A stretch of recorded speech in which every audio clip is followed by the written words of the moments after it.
ఇండియాలోనే #1 varicose veins hospital Avis vascular centre. వాగర్థావివ సంపృక్తౌ వాగర్థ ప్రతిపత్తయే జగతః పితరౌ వందే పార్వతీ పరమేశ్వరౌ. ఆదిత్యాయ చ సోమాయ మంగళాయ బుధాయ చ గురు శుక్ర శనిభ్యశ్చ రాహవే కేతవే నమః. శృంగేరి జగద్గురు పీఠాధిపతులకి, కంచి పీఠాధిపతులకి నమస్కారములు తెలియజేసుకుంటూ కార్యక్రమాన్ని ప్రారంభిద్దాం. వీక్షించేటువంటి ప్రేక్షకులకి ఒక ముఖ్య గమనిక. అనేక మంది తమ యొక్క ప్రశ్నలని కామెంట్స్ రూపంలో తెలియజేశారు. కొంతమంది మెసేజ్ రూపంలో కూడా పంపించడం జరిగింది. అందులో ప్రధానంగా గమనించింది ఏంటంటే, ఎలాగో జన్మించిన నక్షత్రము, ఆ నక్షత్రాన్ని బట్టి ఒక రాశి ఉంటుంది, ఆ రాశి ప్రకారము మేము చూసుకోగలుగుతున్నాం. కానీ మా పెద్దలు వాళ్ళకి డేట్ ఆఫ్ బర్త్ అనేటువంటిది తెలుసు, కానీ అలాగే ఏ సంవత్సరంలో పుట్టారో తెలియదు. మరి అటువంటి వాళ్ళు కూడా చూసుకోవాలంటే ఎలా అనేటువంటి ఒక ప్రశ్నని తీసుకురావడం జరిగింది. కాబట్టి వీళ్ళందరినీ కూడా దృష్టిలో పెట్టుకొని, ఇప్పుడు ఏ నక్షత్రము ఏ రాశి వాళ్ళైతే జన్మిస్తారో ఆ రాశి మరియు ఒక మంత్లో ఒక డేట్ నుంచి ఇంకొక డేట్ మధ్యలో పుట్టినటువంటి వాళ్ళు ఒక రాశికి చెందిన వాళ్ళుగా మనకు తెలియచేయడం జరుగుతుంది శాస్త్ర ప్రకారము. కాబట్టి ఈ యొక్క గణాంకాలని దృష్టిలో పెట్టుకొని మనం వినూత్నంగా రాశితో పాటుగా ఒక నెలలో పుట్టినటువంటి వాళ్ళకి, అనగా ఉదాహరణకి ఉజ్జాయింపుగా ఏ రాశికి చెందుతారో ఆ రాశి వాళ్ళని మనం క్రోడీకరించుకొని ఈ యొక్క నూతన విధానంగా మనం తెలియచేయడం జరుగుతుంది. ఒకవేళ రాశికి సంబంధం లేకపోయినా మీరు జన్మించిన జన్మ తేదీ మరియు జన్మ నెల ఏదైతే ఉంటుందో జన్మ మాసమును బట్టి మీరు ఒక రాశికి చెందుతారు. ఆ రాశిది ఆ ఫలితాలు కూడా మీకు కూడా ఉపయోగంగా ఉంటాయని చెప్పి తెలియచేయవచ్చు. అలాగే ప్రస్తుతం గమనించుకున్నట్లయితే ఈ యొక్క ద్వాదశ రాశుల వారికి సంబంధించినటువంటి శుభ అశుభ ఫలితాలు అనేటువంటివి మీకు క్లుప్తంగా తెలియచేయడానికి ప్రయత్నం చేస్తాను. 16 ఆగస్టు నుంచి 31 ఆగస్టు వరకు కుంభరాశిలో జన్మించినటువంటి వారికి, అనగా కుంభరాశిలో అంటే ధనిష్ట 3-4 పాదాలు, శతభిషం 1-2-3-4 పాదాలు, పూర్వాభాద్ర 1-2-3 పాదాలలో జన్మించినటువంటి వాళ్ళు కుంభరాశికి వర్తిస్తారు. అలాగే ఫిబ్రవరి డేట్స్ ప్రకారం చూసుకుంటే ఫిబ్రవరి 16 నుంచి మార్చి 11వ తేదీల్లో పుట్టినటువంటి వాళ్ళు కూడా ఈ కుంభరాశికి జన్మించిన వాళ్ళుగా పరిగణిస్తారు జ్యోతిష్య ప్రకారం. కాబట్టి ఫిబ్రవరి 16 నుంచి మార్చి 11 మధ్యలో పుట్టిన వాళ్ళైనా, మరియు ధనిష్ట శతభిషం పూర్వభాద్ర 1-2-3 పాదాల్లో వరకు పుట్టినటువంటి వాళ్ళైనా కుంభరాశిలో జన్మించినటువంటి వాళ్ళుగా పరిగణిస్తారు. కాబట్టి 16 ఆగస్టు నుంచి 31 ఆగస్టు వరకు ఈ రాశిలో జన్మించినటువంటి వారికి ఏ విధంగా ఉండబోతుందో తెలుసుకునే ప్రయత్నం చేద్దాం. సంపూర్ణముగా గురువు యొక్క అనుగ్రహం ఉండడం వల్ల అనుకున్నటువంటి పనులను సజావుగా పూర్తి చేసుకుంటారు. సంతానం యొక్క అభివృద్ధిని చూసి ఆనందపడతారు.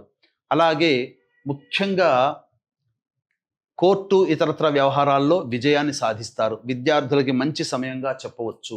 అలాగే శుక్రగ్రహ సంచారం కూడా అనుకూలంగా ఉండడం వల్ల కోల్పోయిన ప్రేమని తిరిగి పొందుతారు. అంటే దంపతుల మధ్య విభేదాలు ఉన్నా అవి మళ్ళీ తిరిగి కలుసుకునే అవకాశము గోచరమవుతుంది. అన్ని విధాలుగా ఆనందదాయకంగా ఉంటుంది ఈ యొక్క శుక్రగ్రహ సంచారము ప్రభావంలో 20వ తారీఖు వరకు.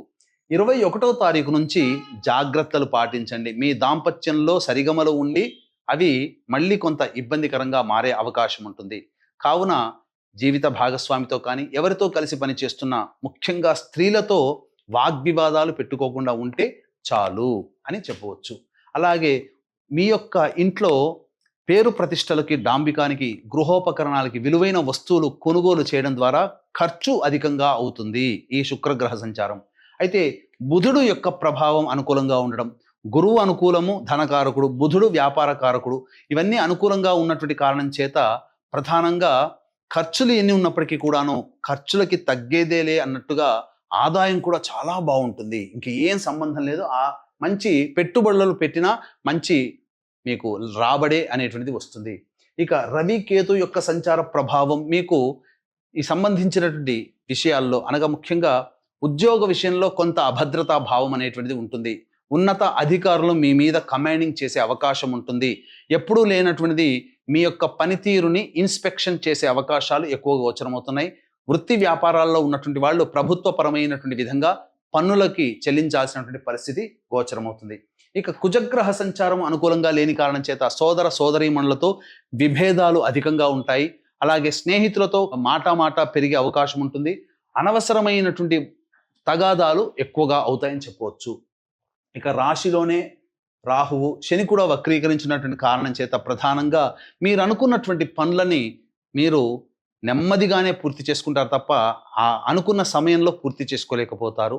ఏలినాటి శని ప్రభావము, అష్టమ కుజ ప్రభావము, ఇవి శుక్రుడి యొక్క సంచారం అనుకూలంగా లేదు. మిగతా గ్రహాలు అనుకూలంగా ఉండడం వల్ల మిశ్రమమైనటువంటి ఫలితాలు పొందుతారు. వివాహానికి సంబంధించినటువంటి చేయ ప్రయత్నాల్లో చక్కగా దైవానుగ్రహం ఉంటే తప్పకుండా సంబంధాలు కుదురుతాయి. ఉద్యోగస్తులు కాస్త ఆచితూచి స్పందించండి. మంచి సమయం కోసం మరి యొక్క ఉద్యోగంలో మారడానికి వేచి చూడండి. నిరుద్యోగస్తులకి నిరాశ తప్పదు. అలాగే విద్యార్థులకి మంచి ఉన్నత విద్యా అవకాశాలు పెరుగుతాయి. కోరుకున్న చోట విద్యా సంస్థలలో మీకు ప్రవేశం లభిస్తుంది. అలాగే సంతానం కోసం ఎదురు చూసేటువంటి వ్యక్తులకి చక్కటి సంతానము కలిగే అవకాశము ఈ యొక్క 16 నుంచి ఆగస్టు 31వ తారీఖు మధ్యలో కలగబోతుందని చెప్పవచ్చు. అన్ని విధాలుగా మిశ్రమమైనటువంటి ఫలితాలు పొందుతారు. ఇక ఈ రాశిలో జన్మించినటువంటి మహిళలకి శుభ అశుభ మిశ్రమ ఫలితాలు అనేటువంటివి ఉంటాయి. అంటే కొంతకాలం మిమ్మల్ని గౌరవిస్తూ కొంతకాలం మిమ్మల్ని దూరం పెడతారు. ఎందుకు గౌరవిస్తున్నారు, ఎందుకు దూరం పెడుతున్నారో తెలుసుకోలేకపోతుంటారు. అలాగే మీ చేత వృధా ప్రయాస, అంటే మిమ్మల్ని వాడుకోవడమే తప్ప మీకు తిరిగి రిటర్న్ గిఫ్ట్ లాగా మళ్ళీ వాళ్ళ సహాయ సహకారాలు అందించరు. కాబట్టి జాగ్రత్త పడండి. అలాగే కుటుంబ సభ్యుల మధ్య కొంత వాగ్వివాదాలు వస్తాయి. కావున అవి పట్టించుకోకుండా ముందుకు సాగే ప్రయత్నం చేయండి. డబ్బులు మాత్రం ఎవరికి అప్పుగా ఇవ్వకండి. గతంలో ఇచ్చినటువంటి మాత్రం మీకు తిరిగి వసూలు అవుతాయని చెప్పవచ్చు. ఇక గమనించుకున్నట్లయితే ప్రతి వ్యక్తి జీవితంలో కూడా ఎన్నో సమస్యలు ఎదుర్కొంటూ ఉంటుంటాడు. అంటే ఏంటి? ప్రధానంగా ఎంత కష్టపడ్డా ఆ కష్టానికి తగ్గ ప్రతిఫలం లభించకపోవడం, ఎన్ని పూజలు చేసినా ఆ పూజలు నిష్ఫలంగా అనిపించడం, అలాగే ప్రధానంగా ఈ సంబంధించినటువంటి అన్ని అవకాశాలు నోటి దాకా వచ్చి వెనక్కి వెళ్ళిపోతూ ఉండడం, వివాహాలు జరగకపోవడం, సంతానం కలగకపోవడం, దాంపత్య విభేదాలు తరచూ ఉండడం, ఒకటా రెండా ప్రతి ప్రయత్నంలోనే వెనకడుగే తప్ప ముందడుగు లేకపోవడం, నిరాశ నిస్పృహలతో జీవించాల్సి రావడం చాలామంది జీవితాల్లో ఉంటుంది. ఏదో నడుస్తుందంటే లైఫ్ నడుస్తుంది. వీటన్నిటికీ ప్రధానమైన కారణం పితృదోషం. జాతకరీత్యా సమస్యలు కాదు.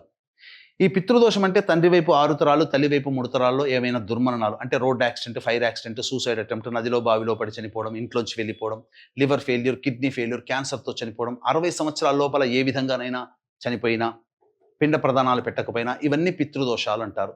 గత 12 సంవత్సరాలుగా మన పీఠం ఆధ్వర్యంలో అవకాశం చిక్కినప్పుడల్లా పితృదోష నివారణ కార్యక్రమాలు అనేటువంటివి జరిపించడం జరుగుతుంది.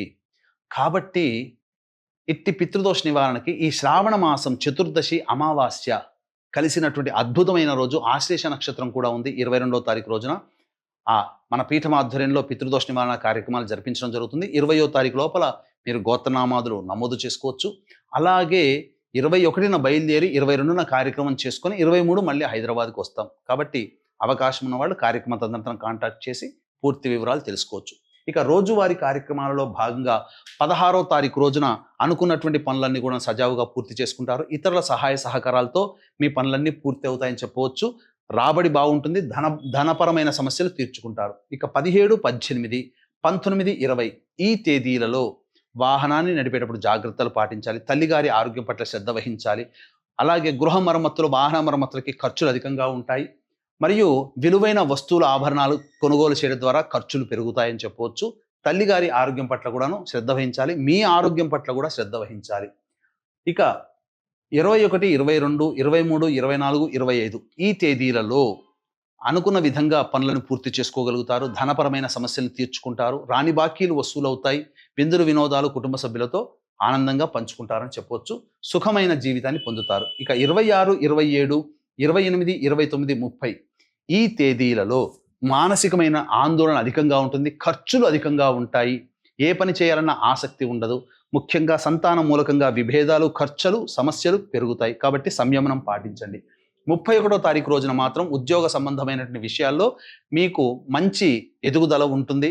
వృత్తి వ్యాపారాల్లో కూడా మీకు ఎదుగుదల ఉంటుందని చెప్పొచ్చు. ఏతావాత మిశ్రమమైనటువంటి ఫలితాలు కలుగుతాయి. కాబట్టి ఈ యొక్క కుంభరాశిలో మరియు అనగా ఫిబ్రవరి 16 నుంచి మార్చి 11 మధ్యలో పుట్టినటువంటి వాళ్ళకి ఈ వచ్చేటువంటి సమస్యల పరిష్కారం కోసం ప్రతిరోజు దత్త అష్టకం, దుర్గా అష్టోత్తరం రోజుకి 3 సార్లు పఠించండి. చాలా సమస్యలు తీరుతాయని చెప్పవచ్చు. సర్వం శ్రీ ఉమామహేశ్వర పరబ్రహ్మార్పణమస్తు.